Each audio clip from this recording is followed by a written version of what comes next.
And we're back here at Conversations on a Bench. The morning is starting to speed up. There's a lot of activity here. And I have another interview here on the bench.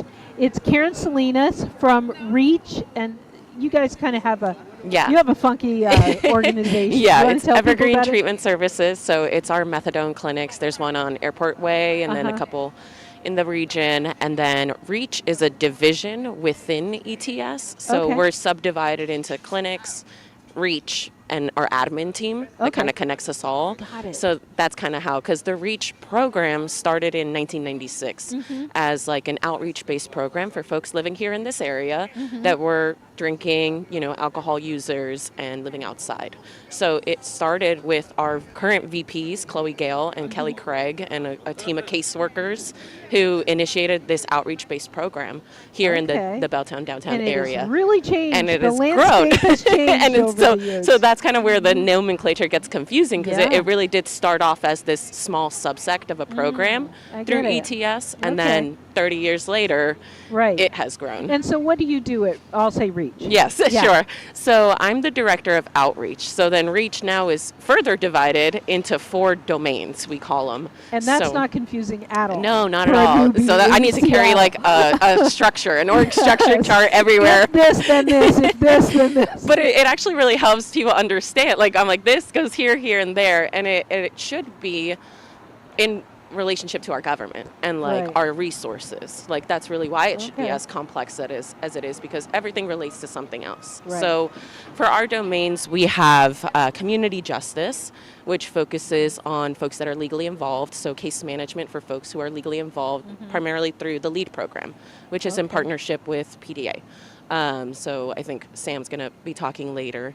And so then the housing domain is focusing on getting people document ready, getting inside and staying inside, because we know people still have behavioral health issues once they get housed. So the goal is really to sustain housing. And then our integrated care domain is focused on the behavioral health side. So folks are experiencing a lot of mental illness. So case management really focusing on that. And then my domain is the outreach domain.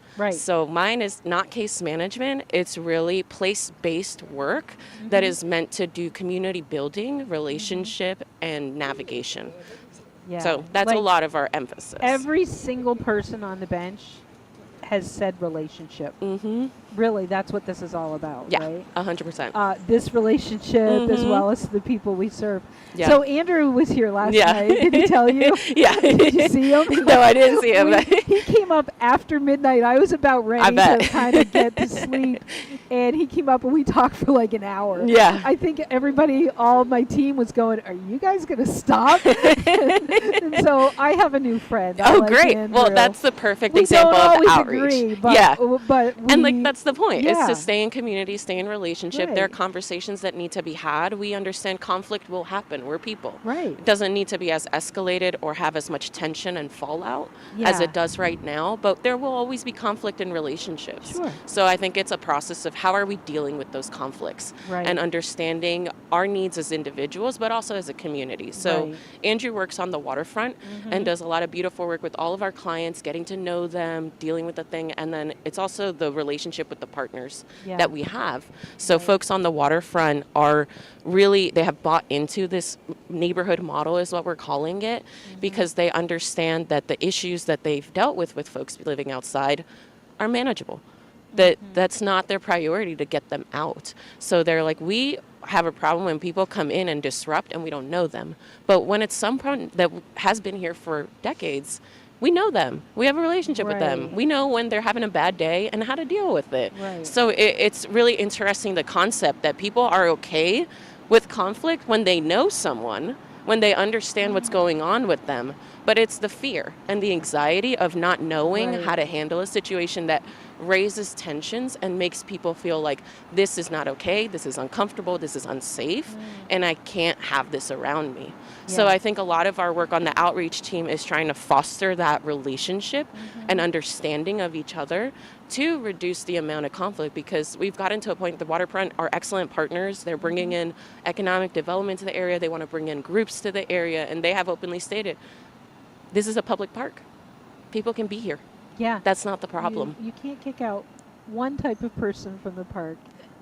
And it's really nice to hear partners like the Friends of the Waterfront, who is a big, part of tourism here in Seattle, take that stance. Like that's not the usual sometimes from some of our community partners. And so to have them like really supporting this method and then building out the infrastructure that is needed. So Andrew's not the only solution to homelessness. They do have an ambassador team that's trained on Narcan, that's trained on de-escalation, that's trained on, that supports us working with stuff. They do have the cleaning aspect because folks also want their areas cleaned and don't want to be living in trash. So there are all these other elements that are available in the community to make it feel welcoming, safe, and also recognize our limitations, that we don't have the housing, we don't have the shelter that everybody deserves and needs.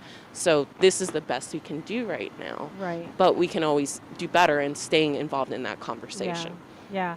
I have to say, it is very confusing coming in from outside, going, how do we were trying to get care for somebody down here last year, and trying to figure out who it was appropriate to, to, was just mind-boggling. Like, can we just help her? Yeah. But at the same time, I get that there's so many different groups, and there's history, and they're all coming together, and everybody really is trying to work together. Yeah.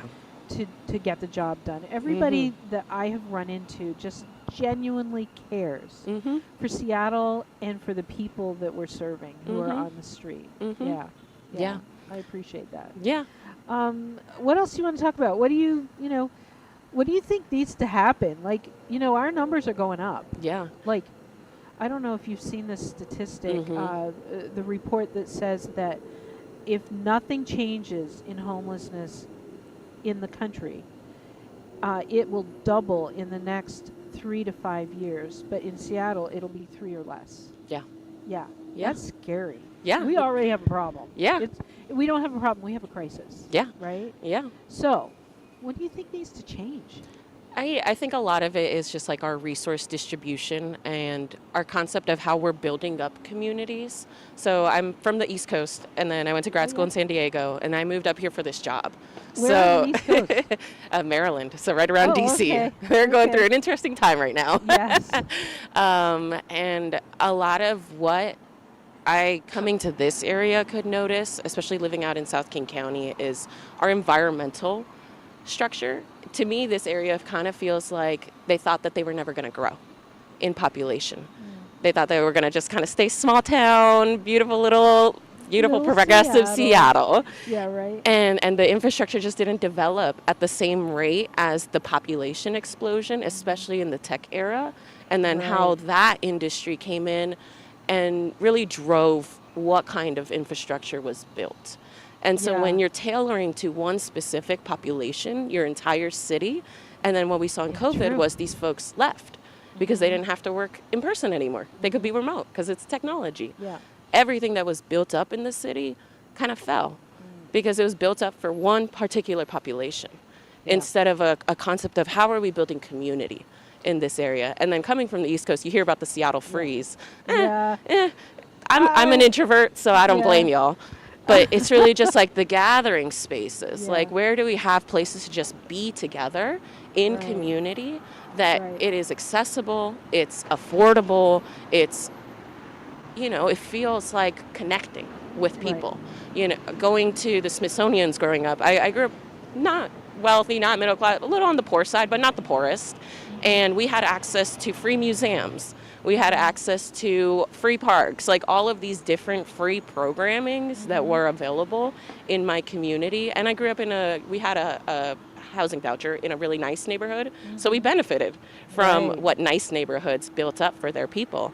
And so then I think kind of comparing that, it's just we haven't really distributed the resources in an even way to build out communities in a connected way. And I feel that with folks here in Seattle who are missing community, who are like, how do we spend time together? How do we come together and like connect and stuff like that? But like also living out in South King County, there's the trains and like all this, like it's just not built out equitably. It's just little pockets of places are built up and built out. And so then you feel that difference more when you go to other areas. So kind of like I had Lisa Howard on the bench last night, from Pioneer Square, the Alliance for Pioneer Square, and we were talking about the lack of workforce housing in Pioneer Square. Yeah. And like, there are food deserts, and there are no public restrooms. Yep. It's like those kinds of infrastructure. Yep. Within this little community. Yeah.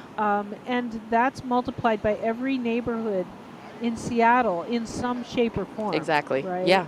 And like that's not just for folks who are homeless. Like I've heard folks who are elders that live, right around the Pike Place Market. They're like, there's a lot of hills here and there's no benches. I need a break. Yeah. How am I supposed to leave my building and go enjoy my community when I get tired? There's a lot of stairs. Like it's just not very accessible. I was talking to Barbiondo last night, and we were talking about complete streets. Have you heard that? Yeah. I just really love complete streets. Back in New York, it was more about like rural roads and how can people walk for exercise or get places. Here it's different. Yeah. If a 75-year-old mom or grandma can't go get a prescription because the sidewalks are, let's just say wonky in Seattle. That's like an understatement. Yeah. They're not safe for her to walk on. She could, twist an ankle or whatever. She doesn't feel safe. Yeah. There's nothing near here. Yeah. So if she lives in Pioneer Square, there is no,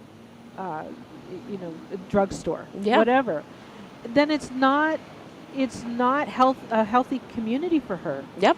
And if it's not healthy for her and it's not healthy for the youngest in the community, then we have a problem. Yep. Because if we can make it healthy for them, it'll be healthy for everybody. Exactly. Right? And like what we're seeing a lot is a rise in youth violence. And to me, youth engagement in criminal activity is always about economic opportunity. What do you have to look forward to? Yeah. What opportunities do you have to kind of integrate you into society so that you have things to keep going, even if you're not going to college, but continuing on. And it's just such a gap in this area and I think all around, because even with COVID, the ways that broke down our social structures and the spaces that people would gather, especially for, I saw my cousins go through pretty much all of high school online. That critical social development piece was lost for a whole generation, and we didn't intentionally build out reparation for what just happened to them and just expected them keep going, live your life, when you just went through a pandemic, like as if that didn't happen. Be completely different from other generations. And so then when we're thinking about these concepts of like abolition or carceral systems or like all these other things, minors are not able to be held in that system, and I'm not advocating for that. But what are we gonna do with 14-year-olds who are robbing people of their cars? That is a real crime with real impacts. Okay, so let me just tell you, we both come from the East Coast, and, in upstate New York, like, we have to get our cars, checked yearly. What do you call it? Because I'm blanking again on a word. No, not just emissions, but we have to take it into a shop and get a sticker that says, yes, everything is still good on that car. Here, you just pay for a tag. There's no accountability. And so I see people driving with tags outdated by years or who have moved here and don't. So I think what we've seen, or that we believe, is that if there's no accountability here, why would there be here, right? Like, it's kind of a domino effect. Yeah. So it's crazy to me that there's no accountability there. It's really interesting, especially like coming from the East Coast. It's very freeing on the West Coast. It's nice. Like there's elements of it where I was like, oh, I don't have to uphold this very like hustle culture that is on the East Coast that is exhausting. It is a perfectionist driven culture. It's rooted in elitism. There are all these like isms there's so many that are in there. And coming here, it was a break. But I do recognize like there is just a little bit more structure in some ways. And exactly like that. Like what I've seen this area struggle with is the concept like reconciling harm reduction ideals, principles that we would like to adhere to with the real life violence that is a product of the things that have led us here, you know? And so then what does accountability look like is a real question, because what is fair when someone has created harm in some way, whether that's to themselves or to their community. And like for our team, sometimes that's what we are doing. You know, maybe our client comes into a business and is super upset, and the business might just know us just because we're location based in the neighborhood. They'll call us, we'll get to know that person and like can de-escalate the situation. Sometimes if you go further and hit someone, or if you do something in the space that really creates, you know, a safety issue, the consequence maybe you can no longer come in here. Or similarly with our offices, the consequence maybe you are barred, meaning you can't enter the space for a while because we need to work with you until you can make sure you can be safe. I've seen people struggle with that concept because they say it's punishment. And so it's very interesting to see the kind of moves people are making to make theory reality. Because, yeah, we all want to hold up the idea that we're never going to hurt anybody and that we love each other fully and that we all live in peace. But that's not real. Well, and your actions affect me and vice versa. So you can only have certain amount of freedom, certain areas of freedom, without it infringing on my freedom. And I think that's where we're getting really stuck. And you know, just good boundaries are so helpful. And so it's not always punishment, it's just a boundary. And that's where having great relationships with their clients, they know what is up. They know we don't have all the money in the world. They know that we're not their saviors. The point is to be in relationship with you as you are in your pathway, whether that's homelessness or substance use, because, you know, what I try to elevate with my staff is people can have everything in the world and still struggle with substance use. Because that is something deeper now. So, yes, we can, our goal here is really to hold people accountable to their own goals.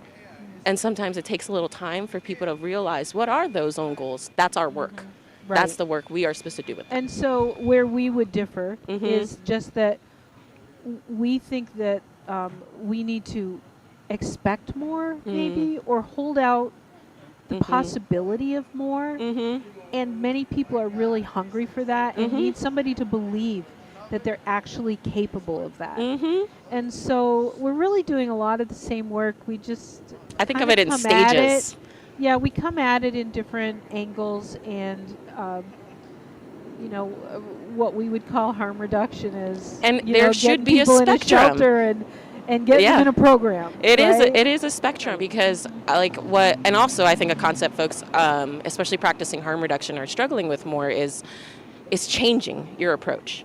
You know, the approach I take with someone who has lived in an encampment for 15 years, street-based for decades, grew up in the system, I'm going to need to take a much more forgiving, grace-driven approach to build a relationship and bring you in.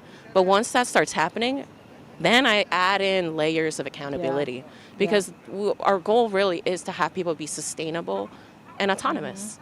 And so how do you do that safely? Sometimes we need to teach that to people. But that does mean then, okay, you've only been outside for a long time. Now you're getting ready to come into the office. But it triggers you to be around a bunch of people. It's different. There's different lights. There's different dynamics. Maybe that triggers you. So now we actually have to build up your capacity to be in a space with other people. We got that down. Now maybe we need to actually build up your space to be inside with walls, because you haven't had to deal with walls in decades. You haven't had to deal with rules like that in decades. So it's building up people's capacity to live in our social structures. I think people who, like the average person that's watching, who's housed, has a really hard time realizing that people would have that struggle. But it really is. It's a real thing. It's a behavioral thing. Like, I think we personalize and personify a lot of these things as if it's the person, when it's just behaviors. Behaviors are built on survival. They are rooted in what we need to do. And it really is trauma coming out in there. And it lingers in different ways. Like, my family and I were homeless for a couple of weeks when I was 16 and had some housing instability. And so for the next about 10 years, I moved every single year. And then I missed it. You know, when I stayed in a place for more than felt 2 like years, you were getting I was like, itchy and too long. I think I need to go. Like, Right. you know, and I'm a pretty well-adjusted person. Like, I went to school, held down my job. Generally, things are fine. But even I still feel that 10 years later. Yeah. This itch. It's ingrained in you. Yeah. It's in your DNA at this I got point, used right? to it to survive, to continue doing what I needed to Yeah. do. But when I no longer needed that survival skill, it was still there. And it's reconciling that feeling, because our clients, they sometimes don't recognize the grief that they're feeling by going inside. They don't realize, because they've been hoping to go inside for so long, that now they're cut off from their community, and they didn't realize that was the cost of going inside. Yeah, sometimes you really want something, but you're actually afraid of it in some way. Or once you get it, you don't realize what you're giving up to get it. Yeah. And there really is a grief in that. There is. And that fear plays in so many different ways. You know, people, something we do is like motivational interviewing, and that's to get at your values, your really core, deep beliefs about what you want for yourself and who you are. I would see a lot of my clients, especially women with children, say they were doing this for their child, to make their child happy. Right. And I would hear other advocates, strong women that were formally in this life, who are their mentors, be like, you have to believe you are worth it. You have to believe you can have this and that you deserve this. Right. That was harder for them to buy into. Right. Then I need to do all these things because my kid needs me. That felt like motivation. It's not that that's invalid, but it was their complete denial that they also had the worth. And that they could also want it for themselves. Like, it's just so much self-esteem, particularly in like substance use issues, that plays into it. That in itself can be the barrier, because you don't want to admit to someone, I don't value myself. Right. I don't think I'm worth it. Like, that's hard to say. Yeah. It's really messy work. Mm-hmm. Yeah. It really is, but it's so worth it. It is. It really is. You know, they've been some of the most honest and like real relationships that I've had in my life. It's very much a privilege to be with my clients, because there's no hiding. Right. What's there to hide? Right. Yeah. I can see that you really love the people that you serve. And, you know, that's what we need here.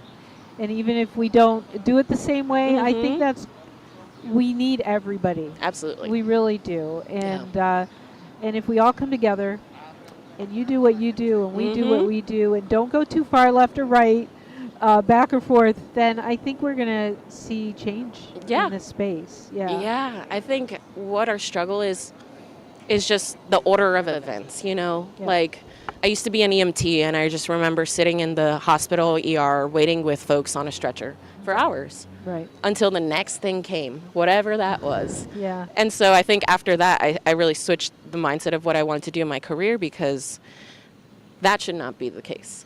Yeah. We can't stop crisis. We can't stop all these emergency situations, but we can set up our system to be like, you come in here, then you, and then we you, can get upstream. then you. Absolutely. We need to get upstream And with it's this. worth it. And I know it's hard, especially to prove it to funders that prevention works and that prevention has an impact. Yep. It's hard to quantify it. It's hard to make it make sense. It's hard to like pitch it to funders in that way. But especially having a background in public health, a lot of these things can be prevented, and the costs associated with our crisis response system could really be reduced. And I think that would be beneficial to everybody. Yeah. It's coming together and figuring out where we agree, not where we disagree. Yeah, because everybody's going to have their own opinions. And a part of supporting people's freedoms is allowing for that space to be. Well, you know, I think that the answer is to just, everybody needs to understand I'm always right. Right? Isn't that how we all think? Yeah. No, and that's not the case. We need to be open to realizing that maybe we're not completely right. Yeah. Well, Karen, thank you so much for joining me today. No it was great to finally meet you. Yeah. And see you on calls and see your name and so on. Thanks for having me.